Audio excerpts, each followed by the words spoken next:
Que nós possamos juntos ler a palavra do Senhor em Mateus capítulo 18, versículo 11. Em Mateus capítulo 18, versículo 11, nos diz: porque o Filho do Homem veio para salvar os que estavam perdidos. Inclusive eu e você. Nós somos salvos. E fomos salvos do quê? Da condenação. Fomos salvos do juízo. E hoje nós estamos aqui, mas eu gostaria de convidar você a lançar sobre a cruz de Cristo, lançar sobre Jesus, porque Ele veio te salvar dessas dores, Ele veio te salvar desse sofrimento. E além disso, a Bíblia diz que Ele nos veio dar vida, e vida esta em abundância. Ore e peça ao Espírito Santo de Deus que toque na sua vida e ministre no seu coração. Eterno soberano Pai, nós te adoramos, nós te glorificamos, nós exaltamos o teu santo e precioso nome.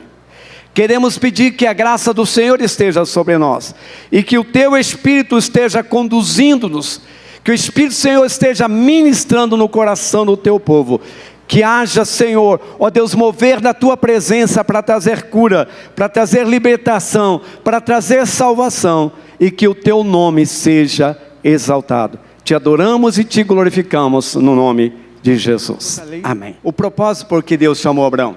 Deus chamou a Abraão para que ele levantasse uma família para Deus. Eu pergunto a você, a tua família pertence a Deus?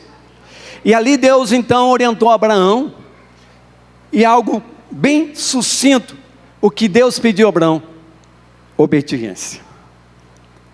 E portanto, a obediência foi acompanhada de fé. E Abraão se tornou o homem, chamado homem da fé.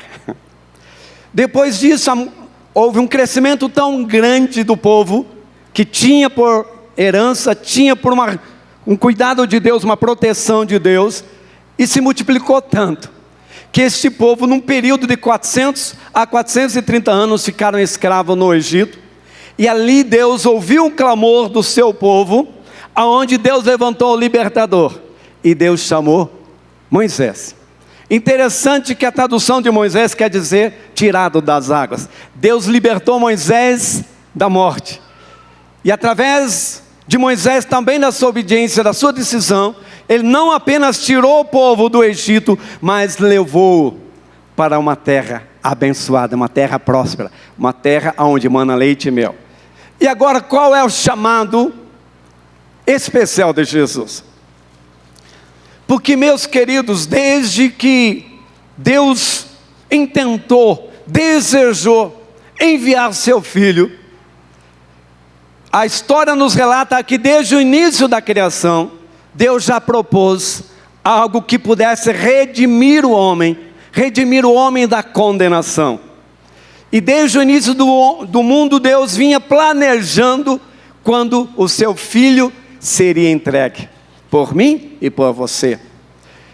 Quando Abraão respondeu tanto o chamado de Deus, entendeu tanto o propósito de Deus sobre a sua vida, que portanto Deus provou o coração de Abraão quando lhe pediu Isaque, seu filho. E Abraão não negou ao seu filho Isaque. Depois disso, Deus levanta então Moisés para trazer a libertação do povo da escravidão do Egito. Agora Jesus, Ele veio nos libertar, meu querido. Libertar do pecado, da condenação, do juízo eterno. Pois a Bíblia diz em Romanos capítulo 3, versículo 23, pois todos pecaram e destituídos estão da glória de Deus. Eu e você, meu querido, se não fosse Jesus ter vindo, eu e você jamais poderiam, ou talvez não conhecer esse plano maravilhoso de salvação. Mas a Bíblia diz no livro que Deus propôs no seu coração de enviar seu Filho. E interessante que o nome de Jesus é Yeshua. O nome de Jesus está associado com o nome de Josué, que também quer dizer, na tradução do hebraico, Yeshua. Mas o nome de Jesus, no próprio nome de Jesus, na própria identidade de Jesus, o propósito que Deus definiu sobre a vida de Jesus, está relacionado à salvação. Então quando você vem para Jesus, meu querido, quando você invoca o nome de Jesus, você está invocando salvação para o seu lar, está invocando salvação para a sua vida, você está invocando salvação para a sua família, você está invocando a bênção de Deus sobre a sua vida. No livro de Isaías capítulo 61, do versículo 1 a 3, nos diz lá que o Espírito do Senhor estava sobre Jesus. E a Bíblia diz que Deus ungiu Jesus com poder, com glória, para que Jesus estivesse entre nós, para que Jesus curasse os enfermos. Alguém que se encontra aqui que está enfermo? Alguém que você ama que está enfermo? A Bíblia diz que o nome de Jesus, a graça, a unção que estava sobre Jesus, ele veio para curar os enfermos. Mas também a unção que estava e está em Jesus veio para curar os quebrantados de coração. Vivemos uma sociedade onde vive uma opressão tão grande, uma guerra tão grande, uma aflição tão forte que as pessoas não contam. Elas não conseguem gerenciar todas as dores e os sofrimentos. Mas Jesus diz que ele veio curar os quebrantados de coração. Ele veio trazer saúde também emocional. Mas não somente isso, ele veio libertar os cegos. Mas não apenas a cegueira natural. Eles vêm libertar os cegos da cegueira também espiritual. Porque ele diz, eu sou o caminho, eu sou a verdade e sou a vida. Aquele que anda comigo não errará o caminho. Então, e o último ponto desse texto que nós lemos, fala que ele veio enviar a salvação. Porque todo homem que não conhece Jesus, todo homem que não confessa a sua boca, todo homem que não reconhece a sua iniquidade, o seu pecado, está longe de Deus.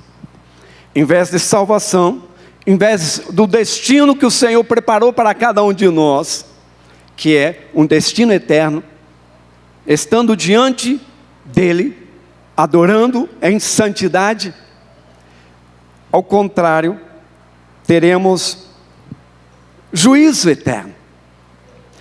E o primeiro ponto que eu quero abordar com vocês é: Jesus é a salvação. Jesus é o meu, é o seu, é o nosso, é de todos a salvação. E no livro também de Lucas, capítulo 1, versículo 31, quando o anjo se revela a Maria, que ela seria a mãe de uma criança, e ela não havia tido nenhum contato com nenhum homem, e o que o anjo compartilha com ela, que a semente que seria colocada no seu ventre, era a semente do Espírito Santo. E ali nos diz, eis que conceberás e darás à luz a um filho, a quem chamarás pelo nome Salvação, que é Yeshua, que é Jesus. Então o próprio nome de Jesus já traz salvação. Então, meu querido, quando você estiver em aperto, o que você deve dizer? Fale para o seu irmão. O que você deve dizer quando estiver em aperto? Jesus. E a Bíblia diz que Jesus, o nome dele tem poder. O nome de Jesus tem poder para derrubar qualquer fortaleza. O nome de Jesus pôs o inimigo debaixo dos nossos pés, porque toda autoridade está neste nome, e neste nome há poder. Então, meus queridos, Jesus veio com uma missão bem definida. Ele veio salvar a mim e a você. A Bíblia nos diz que Deus amou o mundo de tal maneira que Ele entregou a sua vida para alguém que não merecia. Por isso que a Bíblia diz no livro de Efésios: pela graça nós somos salvos. Não vem de obras, mas vem pela graça. E Jesus nos amou tanto, Deus nos amou tanto. Olhando Deus para a humanidade, Ele levantou profetas, homens cheios de Deus, homens que tiveram uma intimidade com Deus. Mas foram poucos homens. E mesmo que Deus estabeleceu através de Moisés os sacrifícios tinham por pouco tempo, limitado as ações do perdão, da culpa. Mas quando Jesus veio, e Ele se auto-sacrificou na cruz do Calvário por mim e para você. E a Bíblia nos diz, no livro de 1 João, que se confessarmos. Quem aqui nunca pecou, levante a mão, quero conhecer. Quem aqui nunca pecou, levante a mão, meu querido, quero conhecer você. Se você morresse sem ter confessado o seu pecado, você seria condenado.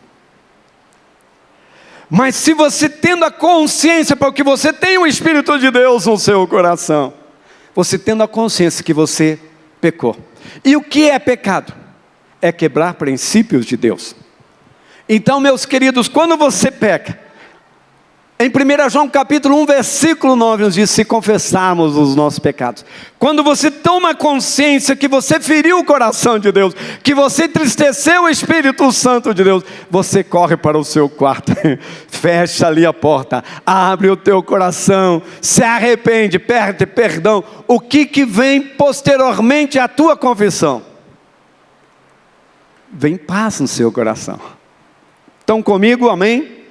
Jesus foi chamado com o maior ministério dado aos homens, de não apenas convidá-los para ser salvos, mas Ele pagou o preço pela sua vida. Eu gostaria, meus queridos, que você entendesse algo. Você tem um valor importante para Deus. Deus te ama tanto que Ele deu o melhor dele por mim e por você. Mas há quem compreenda, alguns que discorrem entre si, que pensam a respeito do que Jesus está à procura. Eu quero lembrar, meu querido, Jesus não está à procura só de suas mãos, do que você pode fazer para Ele, ou por Ele. Jesus está à procura de um relacionamento deles, de você ser filho de Deus. O que mais Deus está à procura é que nós nos tornemos filhos dele. Mas a partir do momento que eu então entendi, que eu me apropriei da salvação, qual é a outra parte desse chamado de Jesus? Então eu gostaria que você desse uma olhadinha como um homem cheio de fé, para a pessoa que está ao seu lado. Diga para ele: você foi salvo para salvar outros.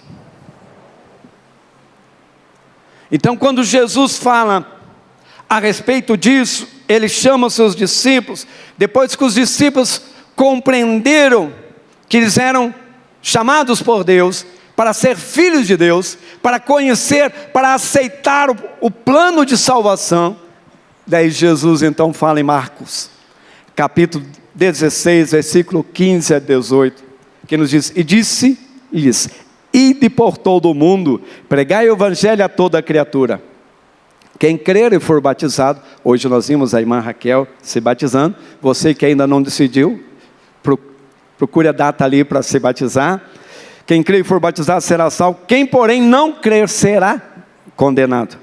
Estes sinais acompanharão aqueles que crerem, em meu nome expelirão demônios, falarão novas línguas, pegarão em serpentes, e se alguma coisa mortífera beberem, não lhes fará mal, e se puserem as mãos sobre os enfermos, eles ficarão curados.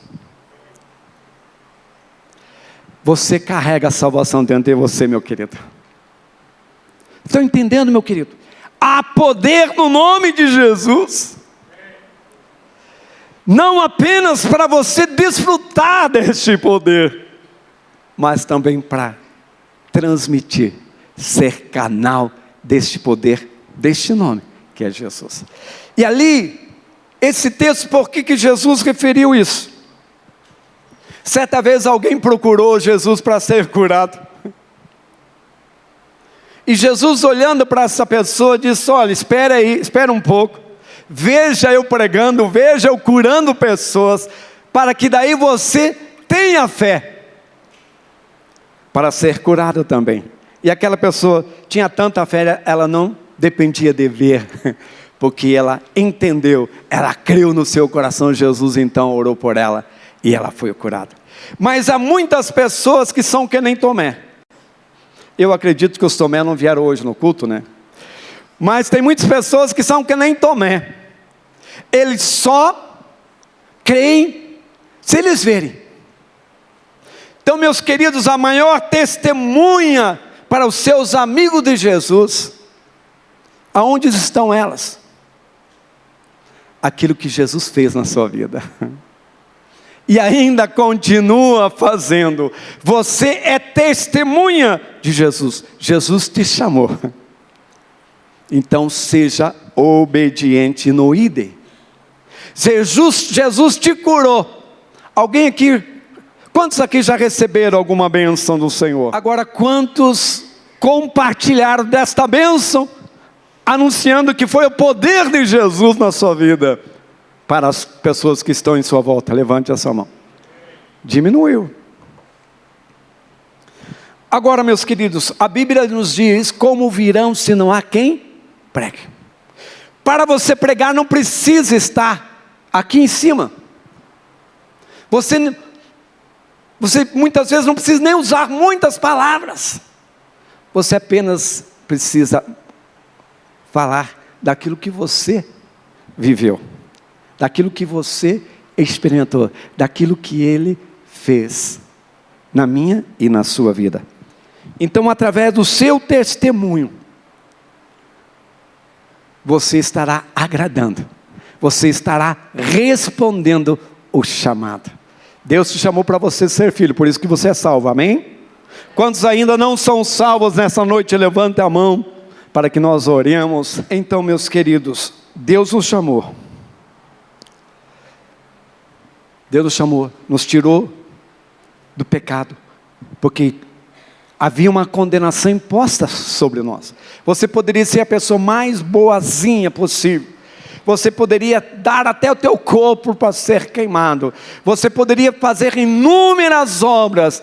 Mas se você não convidasse Jesus para ser o Senhor da sua vida, disso nada adiantaria. Porque a Bíblia nos diz que Jesus, para nos salvar, Ele se fez pecado por nós. Então, meus queridos, a partir do momento que eu recebi a salvação, se você é salvo, vai uma perguntinha para você: se você é salvo, salve outros. Se você tem testemunho que foi Jesus que curou, que libertou, que transformou a sua vida. Às vezes eu fico ouvindo alguns testemunhos que muitas vezes eu me alegro. Tem pessoas que dizem: não, eu era um traia, eu era um sem vergonha, eu era um adulto, eu roubava, eu mentia, eu fiz de tudo.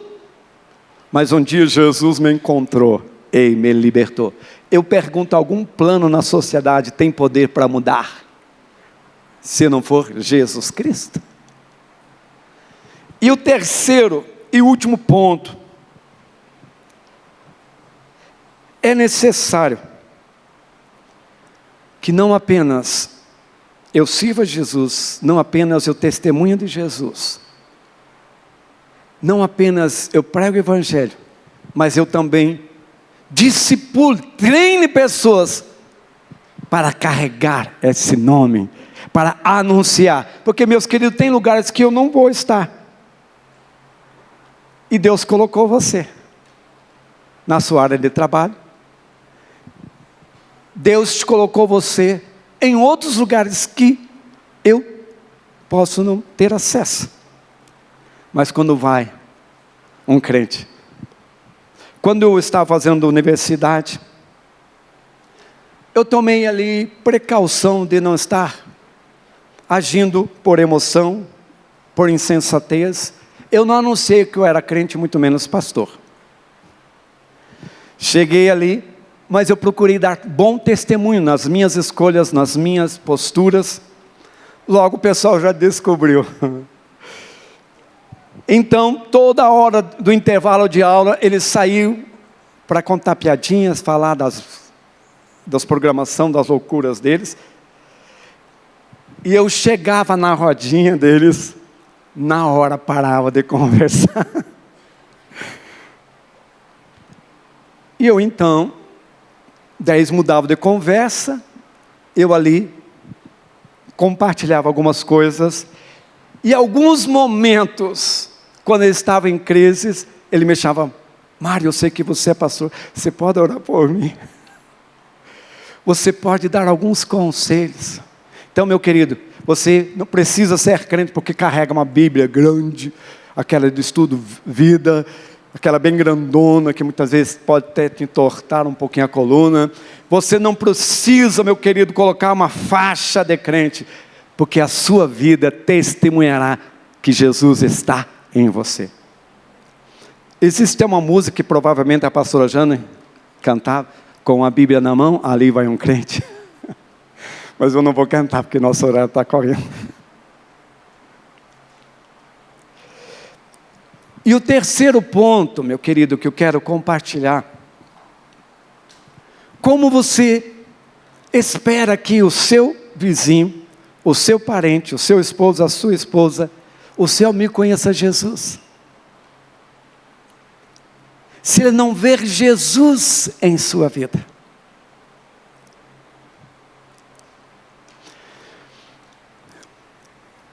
Quantos aqui são casados? Levante a mão. Você percebe que depois de um certo tempo de casamento, você pega uns cacuetes do teu esposo e ele da tua esposa? Ela vice-versa? Então, meu querido, isso significa o quê? Que quanto mais você andar com Jesus, mais parecido fica com Ele. Eu lembro muito claro esses detalhes, que muitas coisas que a minha esposa até não gostava muito em mim, depois de um certo tempo eu vi ela fazendo. E vice-versa. Aperfeiçoa. É uma questão de mistura de emoção física e também espiritual. Meus queridos, a Bíblia nos diz em João capítulo 1, versículo 12: mas a todos quantos o receberam, deu-lhes o poder de serem feitos como filhos de Deus. Vemos muitas pessoas em crise na sua vida cristã. De repente a gente faz uma pergunta: quem é filho de Deus? Quem tem certeza da salvação? Se Jesus vier hoje, quantos vão ser salvos? E algumas pessoas ficam ali perdido. Meu querido, você ser de Jesus, você mergulha completamente em Jesus, para que você realmente seja batizado no nome de Jesus. Não é apenas uma religião. E veja bem, o povo de Israel era um povo separado, que tinha um legado através de Abraão, Isaac e Jacó, onde Deus levantou uma nação chamada Israel, e este povo não reconheceu Jesus como filho de Deus. Então, meus queridos, não basta você ser um religioso, não basta apenas você estar dentro de uma igreja. A Bíblia nos diz que quando Jesus falou do novo nascimento, um doutor da lei não entendeu sobre o novo nascimento. E ainda perguntou, parece uma pergunta boba: pode um homem já velho entrar, voltar no ventre da sua mãe e nascer de novo? Mas Jesus não estava falando nesse sentido. E esse terceiro ponto fala de você ter uma experiência, de você mergulhar em Jesus, de você receber de todo o teu coração, receber com todo o teu entendimento e realmente se tornar filho de Deus. Mas isso, meu querido, não é aleatoriamente, não é esperando a vida te levar, o tempo passar. Vai de você desejar conhecer Jesus, porque a Bíblia diz: conheçamos e prossigamos em conhecer Jesus. Quanto mais de Jesus você estiver, quanto mais você se aproximar de Jesus, mais Ele vai revelar o Pai. Quando ali Felipe faz abordar Jesus: mostra-nos o Pai. Daí Jesus responde: aquele que vê a mim, está vendo o Pai. Em João capítulo 17, versículo 3, a vida eterna é esta, que te conheço a ti, o único Deus verdadeiro, e a Jesus Cristo a quem enviaste. O que esse texto está nos ensinando, meu querido? Que para conhecer Jesus não é só vir na igreja. Para conhecer Jesus não é só frequentar uma célula. Para conhecer Jesus precisa ter uma intenção profunda, um desejo profundo de conhecer Jesus. Certa vez eu perguntei para um casal que estava convivendo junto, na época 55 anos junto. Daí eu perguntei, todo faceiro, eu jovem ali, perguntei: você conhece bem a sua esposa? Eu estou falando de 55 anos dormindo junto, caminhando junto, fazendo as coisas juntos, passeando junto, viajando junto. Ele olhou para mim e disse: Mário, ainda estou conhecendo.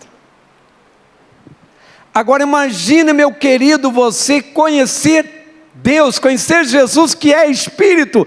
A palavra de Deus fala, é Espírito e vida. Se você quer conhecer Jesus, conhecer os desígnios, o propósito dele sobre a sua vida, busque intensamente, através de uma leitura diária da palavra de Deus, de um tempo de oração.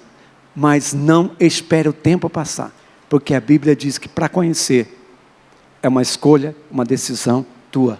Não, a Bíblia diz que não se conforma com esse mundo, e nem se conforma também com aquilo que você tem, porque há muito mais que Deus tem reservado para a sua vida. Conheça Jesus, que isso vai trazer salvação.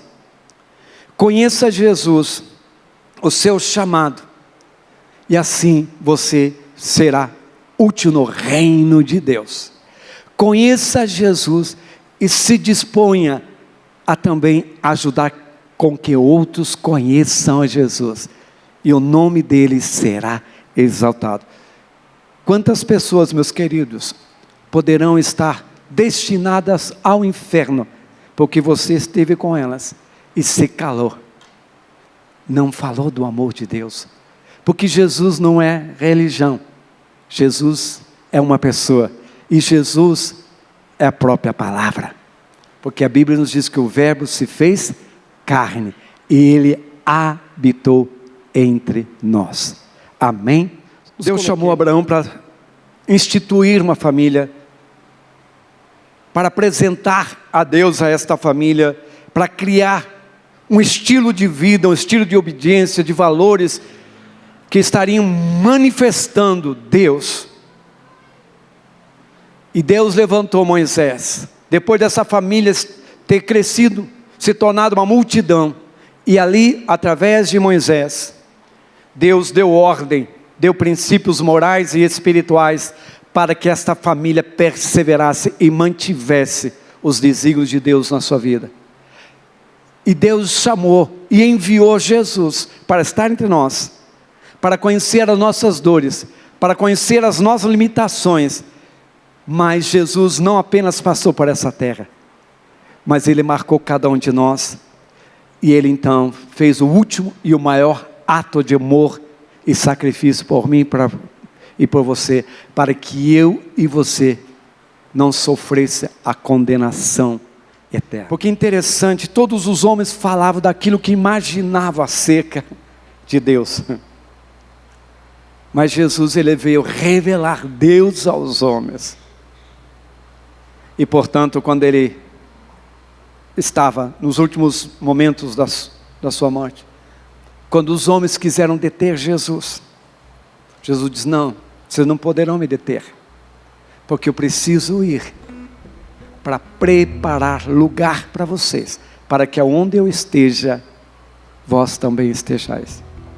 Eu pergunto a você, não é para te ofender, não é para te chantagear, mas eu pergunto a você, se você sair nesta noite sem tomar essa decisão consciente, e algo lhe acontecer, o retorno para sua casa, ou durante a semana alguma coisa possa acontecer, como você estará respondendo ao chamado de Deus sobre a sua vida? O chamado para a vida e a vida eterna. Porque todos os homens passaram. Abraão só levantou uma família, Deus dando promessas dele ser próspero, e assim Deus cumpriu a sua promessa para levantar uma família abençoada. Deus fez uma promessa a Moisés, para que Moisés libertasse o povo da opressão do Egito, e deu a eles recompensa de ter ali uma terra que mana leite e mel. Mas Jesus, além disso, além de te dar uma família abençoada, além de designar você princípios para você manter essas bênçãos, essas promessas de Deus sobre a sua vida, aí Ele te promete uma vida eterna. É o único que tem vida eterna. Aonde você passará a sua eternidade? Por que você tem lutado tanto por coisas que são passageiras? Dinheiro, profissão, família, tudo é passageiro. Mas a nossa salvação, ela é individual. Eu não posso salvar meus filhos, mas eu posso anunciar aos meus filhos o Salvador, que é Jesus Cristo. Eu não posso libertar, mas eu posso anunciar, porque a salvação vem pela pregação da palavra de Deus. Mas eu tenho o dever de ser testemunha. Eu tenho o dever, a responsabilidade de anunciar a salvação. Eu tenho o dever daquilo que me foi dado, eu não reter para mim, eu poder compartilhar a tempo e fora de tempo. E eu te convido nesta noite, meu querido, você pensar sobre isso. Jesus, Ele veio salvar do pecado, que o pecado traz condenação, e o salário do pecado é a morte, mas o dom de Deus é a vida eterna. Se você ainda, meu querido, não teve essa consciência da condenação que foi imposta por você, para você por causa de Adão, e hoje quer tomar essa decisão para se livrar da condenação eterna, coloque as suas mãos sobre o seu coração e apresente a sua vida. Mas se você tem negado o direito de o seu parente, do seu amigo, esposa, filhos, pessoas que você ama, que ainda não conheceram Jesus, o que você tem feito para que ela conheça? Você tem orado? Porque a Bíblia diz: aquele que me negar diante dos homens, eu o negarei diante do Deus Pai. E se é uma coisa que eu sempre falei para meus filhos, se é algo que eu quero deixar um legado para eles, a maior riqueza que eu posso dar a eles é que eles conheçam Jesus Cristo. porque bens, nada eu posso levar, nem mesmo meu corpo eu posso levar para a eternidade. Mas a fé, o testemunho, a orientação da palavra de Deus, para que esta palavra, que tem poder de transformar o coração do homem e da mulher, porque a fé vem pelo ouvir e ouvir da palavra de Deus.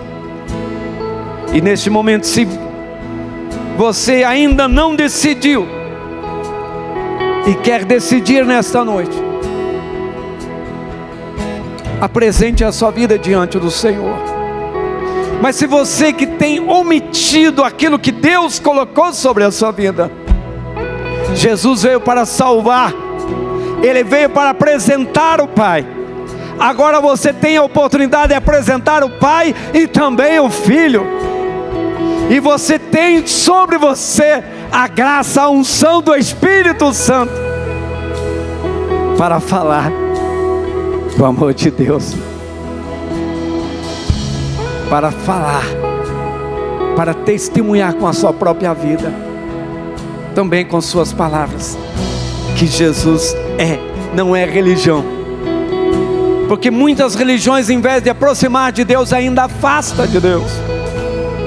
Muitas pessoas batem no peito: a minha religião é essa, mas a religião dela não está funcionando para ela, não está trazendo mudança, não está trazendo paz, não está trazendo cura, não está trazendo vitória. Eu não estou falando de religião, meu querido, eu estou falando de relacionamento, de conhecer, de desejar viver, de ser batizado no nome de Jesus, de viver uma vida que honre a Jesus. Querido Pai, eu quero apresentar cada um dos teus filhos diante da tua presença. Eu quero lhe pedir que a graça e a unção do Senhor esteja sobre a vida de cada um dos teus filhos, que eles venham compreender o plano maior que o Senhor tem para com as nossas vidas, que é nos salvar, nos livrar da condenação eterna, e que não sejamos omissos, Senhor, de compartilhar a tua salvação, assim como tu não foste omisso de levantar homens que viessem proclamar, assim que tu não foste omisso de ser a própria salvação, de se ofertar em prol que nós tivéssemos a salvação. Eu quero abençoar cada um dos teus filhos com esta bênção da salvação que está em Jesus Cristo, porque Ele é o nosso Salvador. Amém e amém.